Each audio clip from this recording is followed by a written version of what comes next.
آیت نمبر 37.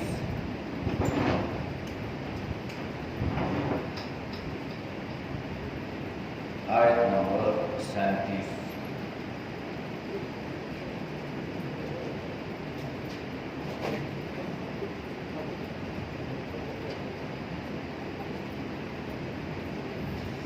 أعوذ بالله من الشيطان الرجيم. بسم الله الرحمن الرحيم.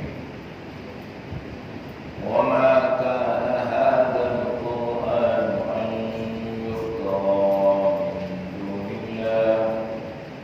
من دون الله ولكن تصديق الذي بين يديه وتفصيل الكتاب لا ريب فيه من رب العالمين. أم يقولون افترى قل فأتوا بسورة مثله وادعوا من استطعتم من دون الله إن كنتم صادقين. بل كذبوا بما لم يحيطوا بعلمه ولما يأتهم تأويله كذلك كذب الذين من قبلهم فانظر كيف كان عاقبة الظالمين. ومنهم من يؤمن به ومنهم من لا يؤمن به وربك أعلم بالمفسدين. صدق الله العظيم.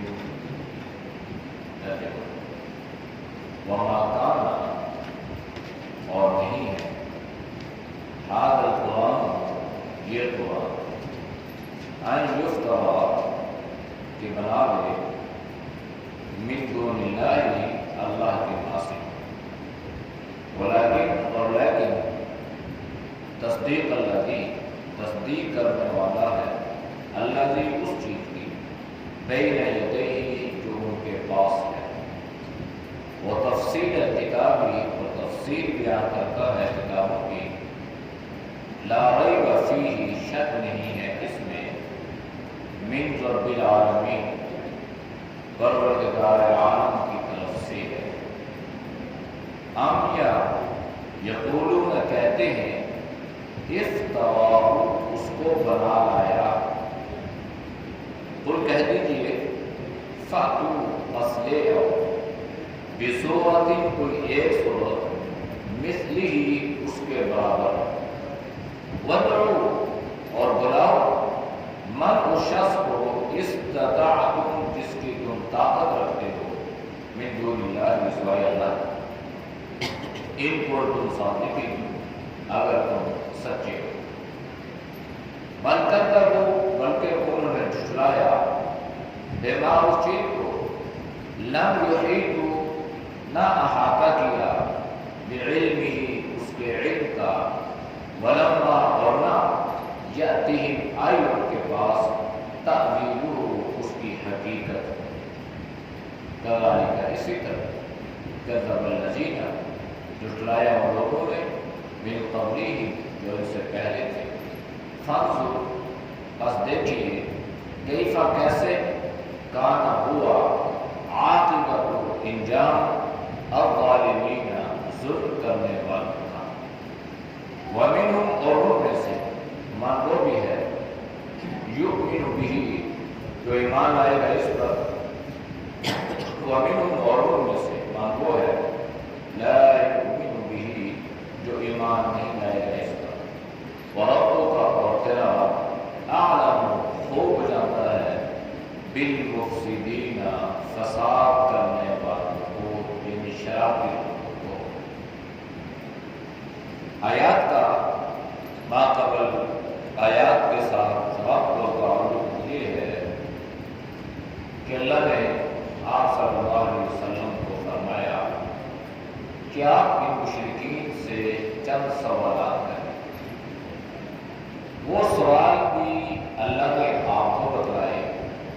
اللہ کے نبی نے ان سے سوال کیے پوچھا بھائی رزق عطا کرنے والا کون ہے اور تمہاری مشکلیں دور کرنے والا کون ہے، کاموں کی تدبیر کرنے والا کون ہے، اور اسی طرح جاندار سے بے جان اور بے جان سے جاندار پیدا کرنے والا کون ہے؟ تو ان کا جواب یہ تھا کہ اللہ ہی ہے۔ تو جب اللہ ہے، ان باتوں پہ تمہارا یقین ہے، تو پھر تم اللہ کی ذات و صفات میں اللہ کے غیر کو شریک کیوں ٹھہراتے؟ لہذا بتلایا گیا کہ جو ذات تمہاری حق کی طرف رہنمائی کرتی ہے وہ حق و سچ پہ ہے، اور وہی ذات اس بات کی زیادہ حقدار ہے کہ اس کی اتباع کی ہے کہ تم صرف تخمینے لگاتے ہو، اندازے لگاتے ہو اور اس کی اتباع کرتے ہو، یہ تم گمراہی پر ہو، اللہ تمہارے اعمال کو جانتا ہے۔ اب سوال یہ پیدا ہوا کہ جب یہ لوگ اللہ کی ذات و صفات میں اللہ کے غیر کو شریک بھی ٹھہراتے تھے، جب اللہ کے نبی نے ان کو بتلایا بھائی تم جو کر رہے ہو نا غلط کر رہے ہو، انہوں نے کہا کہ بھائی تمہارے پاس اس کی کیا دلیل ہے؟ ہم نے تو اپنے آباء و اجداد کو یوں ہی کرتے دیکھا ہے، اور آپ آ کے ہمیں یہ کہتے ہیں کہ آپ غلط کر رہے ہیں، لہذا آپ ہمیں اس کی کوئی دلیل نہیں۔ تو نبی علیہ السلام قرآن کریم کی تلاوت فرمانے لگے۔ تو جب اللہ کے نبی نے قرآن کی تلاوت فرمائی تو کہنے لگے کہ یہ تو نعوذ باللہ سراسر جادو ہے، اور یہ تو اللہ کا کلام ہے ہی نہیں۔ اب وہ لوگ اس بات کو یقینی طور پر سمجھتے تھے کہ یہ جو کلام ہمارے سامنے پیش کیا گیا ہے یہ اللہ کے علاوہ کسی اور کا ہو ہی نہیں سکتا، یہ سمجھتے تھے، مانتے کیوں نہیں تھے؟ وجہ یہ تھی کہ اگر یہ اس کو اللہ کا قرآن مان لیتے تو نبی کی نبوت کو ماننا پڑتا، لہذا جو رسول اللہ کو نبی ماننے کے لیے تیار نہیں تھے، اس لیے اللہ کے قرآن کو بھی وہ مانتے نہیں تھے، اس کو کلام اللہ نہیں مانتے تھے، بلکہ وہ یہ کہتے تھے ان ھذا الا اساطیر الاولین، اس میں تو پہلوں کے قصے کہانیاں ہیں، یہ تو اللہ کا کلام نہیں ہے۔ پھر پوچھا بھائی اللہ کا نہیں ہے تو کس کا ہے؟ تو ظاہر بات ہے کسی کا ہوگا نا، کلام متکلم کی صفت ہوا کرتی ہے، یہ کسی کا کلام ہوگا جو میں نے آپ کے سامنے تلاوت کی ہے۔ تو آئیں بائیں شائن کرتے ہوئے کہنے لگے یہ خود ساختہ کلام ہے۔ بھائی خود ساختے سے کیا مراد ہے؟ یہ میں نے لکھا ہے، اس کو میں نے بنایا ہے، اس کو میں نے گھڑ کے تمہارے سامنے پیش کیا ہے، اور میں نے تم سے یہ کہا کہ یہ اللہ کا کلام ہے؟ یا کسی شاعر نے عرب میں شعراء کم نہیں تھے، بڑے بڑے فصاحت اور بلاغت والے شعراء اور ادیب موجود تھے، تو جب انہوں نے قرآن پہ یہ اعتراض کیا نا کہ یہ اللہ کا کلام نہیں ہے، تو اللہ نے جواب دیا، فرمایا وما کان ھذا القرآن، اور نہیں ہے یہ قرآن، ان یفترا، اس کو افترا کا معنی ہے خود بنا لینا، گھڑ لینا، کسی کی طرف غلط بات کو منسوب کرنا، من دون اللہ، اللہ کے سوا، یعنی یہ جو کلام ہے یہ اللہ کا کلام ہے، اللہ کے ما سوا یہ کسی اور کا کلام اور کا قرآن نہیں ہے، یہ خود ساختہ کلام نہیں ہے، اس کو مخلوقات میں سے کسی نے لکھا نہیں، فرشتے ہیں، جنات ہیں، انسان ہیں، اللہ کی بڑی مخلوق ہے، نہ کسی فرشتے نے لکھا، نہ کسی جن نے لکھا، اور نہ کسی انسان نے لکھا۔ بلکہ وَلَٰكِن تَصْدِيقَ الَّذِي بَيْنَ يَدَيْهِ، بلکہ یہ جو اللہ کا قرآن ہے نا، یہ تو ان چیزوں کی تصدیق کر رہا ہے جو تمہارے ہاتھوں میں ہے۔ ایک طرف یہ کہتے ہیں کہ ہم حضرت موسیٰ کے ماننے والے ہیں، تورات پہ ہمارا ایمان و یقین ہے، ہم انجیل کو اللہ کی کتاب مانتے ہیں، تو اللہ نے ان کو یہ بات سمجھائی کہ قرآن کریم کی حقانیت اور اس کی صداقت کی ایک دلیل یہ بھی ہے کہ یہ پہلی کتابوں کی تصدیق کرتا ہے، ان کی تکذیب نہیں کرتا۔ نبوت کی نشانی بھی یہی ہے، کسی نبی نے پہلے کسی نبی کو جھٹلایا نہیں ہے، اور یہ نبی کی صداقت کی، رسالت کی، نبوت کی ایک دلیل ہوا کرتی ہے۔ ورنہ دنیا میں کتنے سے کتنا ایماندار بھی آدمی آیا ہونا، تو اس کی کرسی پر آنے والا آدمی جو بعد میں اس کی کرسی پہ آیا ہے، اس نے آدمی اس میں سے کچھ غلطیوں کی نشاندہی کی ہے، یا تو سراسر تنقید۔ کوئی بڑے سے بڑا بادشاہ ہے، اس نے کیا کہا کہ میں ٹھیک ہوں، میں پرفیکٹ ہوں، آنے والے جو مجھ سے پہلے تھے وہ تو سارے چور تھے، وہ تو ڈاکو تھے۔ اب آپ ہماری حکومتوں کو دیکھ رہے ہیں، خیال میں 70-75 سال کا عرصہ پاکستان بننے کو ہو گیا۔ اب کبھی آپ نے نہیں سنا ہوگا کہ آنے والے حکمران نے یہ کہا کہ پہلے حکمرانوں میں سے فلاں فلاں فلاں فلاں ٹھیک تھے، باقی سارے کہتے ہیں کوئی سارے، آنے والا کہتا ہے میں ٹھیک ہوں، باقی سارے، میں شاد ہوں، باقی سارے چور ہیں۔ تو قرآن کی حقانیت اور صداقت کی دلیل کیا ہے؟ فرمایا کہ یہ تو پہلی کتابوں کی تصدیق کرتی ہے، تمہارے ہاتھوں میں تورات ہے، یہ کہتی ہے اللہ کی کتاب ہے، تمہارے ہاتھوں میں اللہ کی کتاب انجیل ہے، زبور ہے، صحیفے ہیں حضرت ابراہیم علیہ السلام کو کرنے والے، تو یہ ان ساری کتابوں کی تصدیق کرتی ہے۔ صرف تصدیق بھی نہیں کر رہی بلکہ تفصیل الکتابی، جو ان کتابوں میں لکھا ہوا ہے اس کی تفصیل بھی اللہ کا قرآن بیان کرتا ہے۔ مثال کے طور پہ نبی علیہ السلام کے سامنے یہودی تھے، قرآن نے یہودیت کی تفصیل بیان، وہ حضرت عزیر علیہ السلام کو اللہ کا بیٹا قرار دیتے تھے، اللہ نے اس چیز کو بیان فرمایا، ان کے دین کو، ان کی تعلیمات کو، ان کے پیغمبر کا ذکر اللہ نے قرآن میں فرمایا۔ اسی طرح نبی علیہ السلام کے سامنے اے سید، تو قرآن کریم میں بے شمار جگہوں پہ اللہ نے حضرت عیسیٰ علیہ السلام کا ذکر فرمایا، حضرت مریم سلام اللہ علیہا کا ذکر فرمایا، بلکہ قرآن نے پوری ایک سورت جس کا نام مریم ہے، اللہ نے قرآن میں اس کو بیان فرمایا۔ یہ پہلی کتابوں کی تفصیل بھی بیان کرتی ہے، حقیقت کو بھی بیان کرتی ہے، اس لیے آج وہ پہلی کتابیں صحیح معنوں میں نہ سید کے پاس ہیں نہ یہودیت کے پاس ہیں، اگر ان کی تعلیمات موجود ہیں تو وہ اللہ کے قرآن میں موجود ہیں، وہ حذف کر چکے ہیں، وہ ان کو مٹا چکے ہیں، وہ اس میں ردل بدل کر چکے ہیں، لیکن اللہ کے قرآن میں کوئی ردل بدل نہیں۔ دوسری چیز یہ ہے لا ریب فیہ، اس میں شک بھی نہیں۔ شک کیوں ہو؟ وجہ ہے شک کہ اللہ کے ذات میں تم شک کرتے ہو۔ اللہ نے اس کتاب مبین کو بذریعہ حضرت جبریل امین کو بھیجا، جو جبریل حضرت موسیٰ کے پاس بھی آتے رہے، حضرت عیسیٰ کے پاس بھی آتے رہے، حضرت ابراہیم کے پاس بھی ہے۔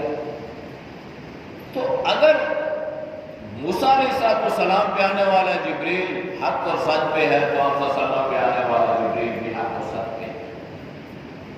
قرآن کریم نے وَإِنَّهُ لَتَنزِيلُ مِن رَّبِّ الْعَالَمِينَ نَزَلَ بِهِ الروح الامین علی قلبک لتکون من المنذرین بلسان عربی مبین وانہ لفی الزبر. یہ پوری قرآن کریم کی تفصیل اور تعارف اللہ نے فرمایا.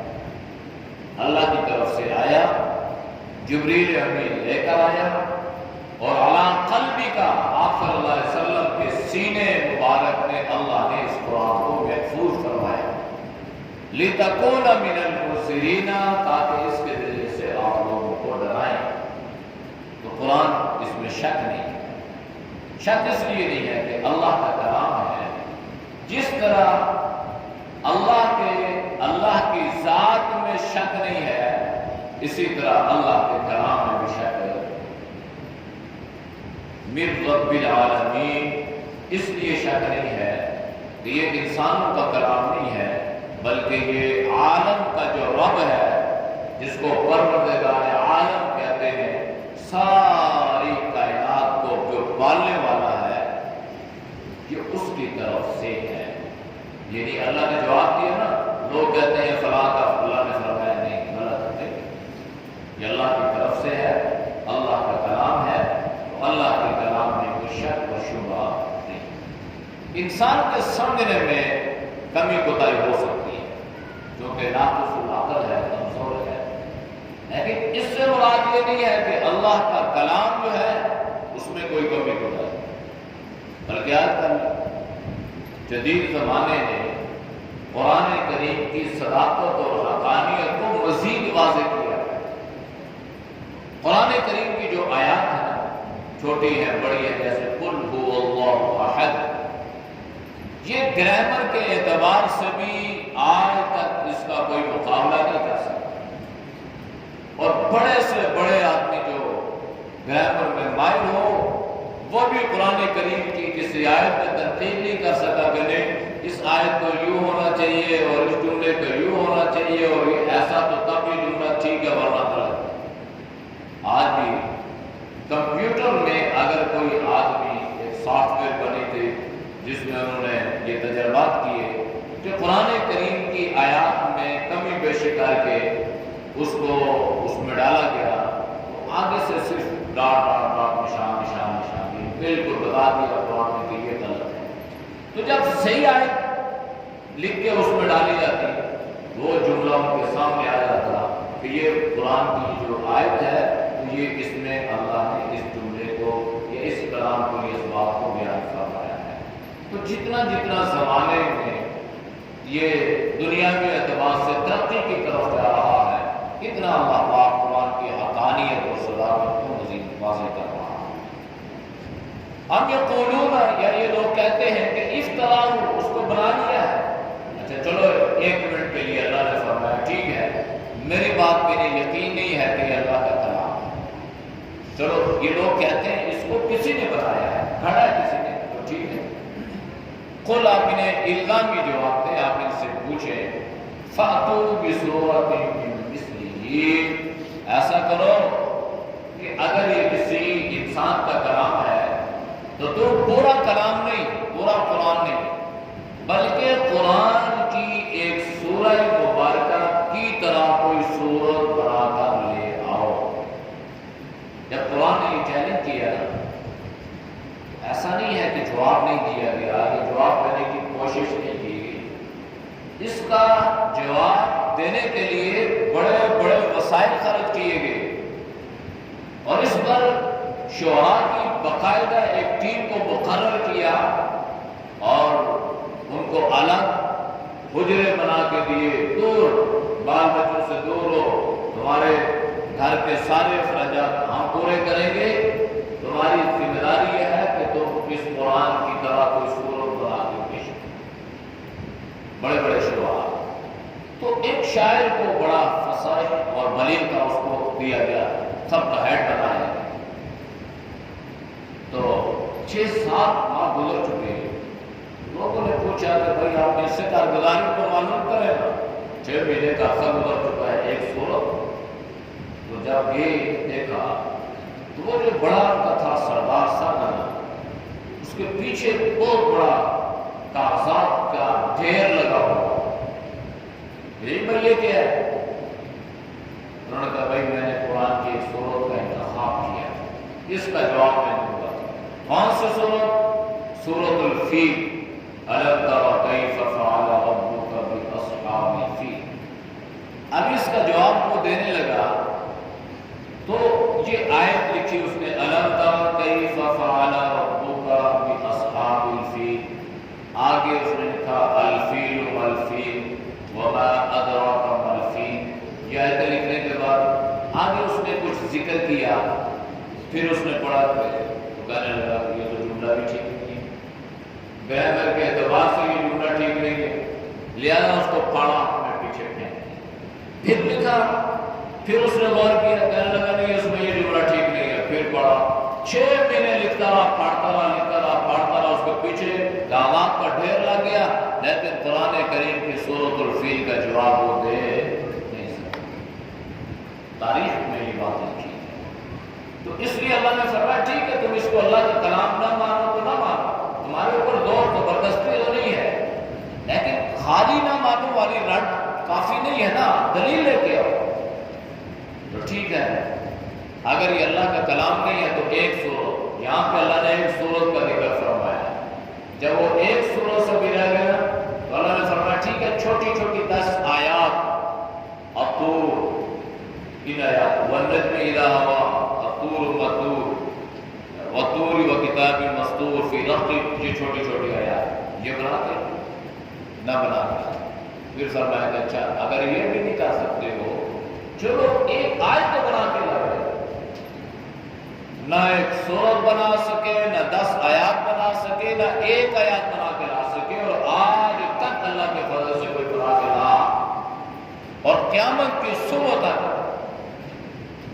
کوئی مائی کا لال قرآن کریم کی کسی ایک آیت کا جواب، بڑے بڑے شعراء کی کتابیں موجود ہیں، لیکن جب اس شعراء کی کتاب کو کوئی اور پڑھتا ہے نا تو آنے والے بڑے بڑے شعراء پہ تک اس کے جملے پہ تنقید کرتے ہیں۔ علامہ اقبال شاعر مشرق، فارسی میں، اردو میں، عربی میں اس پہ علامہ اقبال کے، اور کوئی شک نہیں ہے کہ اللہ نے اس کو بڑا درد بھی عطا فرمایا تھا، خالی شاعر نے کا درد مندانہ شاعر تھے علامہ اقبال، اس کے باوجود بڑے بڑے شہداء نے علامہ اقبال کے شعروں میں سے کمی بیشی جو ہے وہ نکالی، یہ جملہ ایسا تھا، اس کو یوں ہونا چاہیے، یہاں پہ یہ ججتا ہے، یہاں وغیرہ وغیرہ۔ تو اس لیے انسان کا کلام تھا تو اس میں نقص کا احتمال تھا، ہے، لیکن چونکہ یہ اللہ کا کلام ہے اور اللہ کے کلام میں غلطی کا امکان اور احتمال بھی نہیں۔ اچھا اگر خود نہیں بنا سکتے ہو نا تو پھر کیا کرو؟ وَادْعُوا مَنِ اسْتَطَعْتُم مِّن دُونِ اللَّهِ إِن كُنتُمْ صَادِقِينَ، اور اپنے مددگار لوگوں کو بلاؤ جو تمہاری ہیلپ کریں، تمہاری مدد کریں، تمہارے پارٹنر بنے، تمہارے رشتہ دار بنے، پوری ٹیم بن جائے اور مل کے قرآن کی ان آیات کا جواب دو۔ اگر تم اپنے دعوے میں سچے ہو تو یہاں تو قرآن نے اتنی بات کی ہے، ورنہ پہلے پارے میں قرآن نے ان کے جذبات کو ابارا بھی ہے، پر انگیختہ بھی کیا ہے کہ تاکہ ان میں کچھ خیرت تو پیدا ہونا کہ یہ کچھ تو کر کے لائے نا کہ پتہ چلے یہ اللہ کا کلام ہے یا نہیں ہے۔ اللہ نے فرمایا کہ یہ بناؤ اگر تم اپنے دعوے میں سچے ہو۔ پھر آگے اللہ نے فرمایا فَإِن لَّمْ تَفْعَلُوا وَلَمْ تَفْعَلُوا، اگر یہ کام تم کرو، لیکن اللہ نے فرمایا ہرگز تم یہ کام کر نہیں سکتے۔ یہ جذبات کو ابھارا گیا، بلکہ انہوں نے قرآن کو جھٹلایا، اس لیے بِمَا لَمْ يُحِيطُوا بِعِلْمِهِ، کہ انہوں نے قرآن کریم کی تعلیمات پر غور و فکر نہیں کیا۔ اگر قرآن کریم کی تعلیمات پر، اس کی آیات پر یہ غور و فکر کرتے، تدبر کرتے، سوچ بچار کرتے تو یہ قرآن کریم کو کبھی بھی جھٹلاتے نہ۔ وَلَمَّا يَأْتِهِمْ تَأْوِيلُهُ، اور نہ ان کے پاس قرآن کریم کی تعبیر، اس کی حقیقت، یعنی اللہ کا کلام ہے، انہوں نے اس بات کو سمجھنے کی کوشش ہی نہیں کی، بلکہ جنہوں نے سمجھا کہ اللہ کا قرآن ہے انہوں نے اس لیے بھی اس کی تکذیب کی کہ اگر قرآن کو اللہ کا کلام مان لیا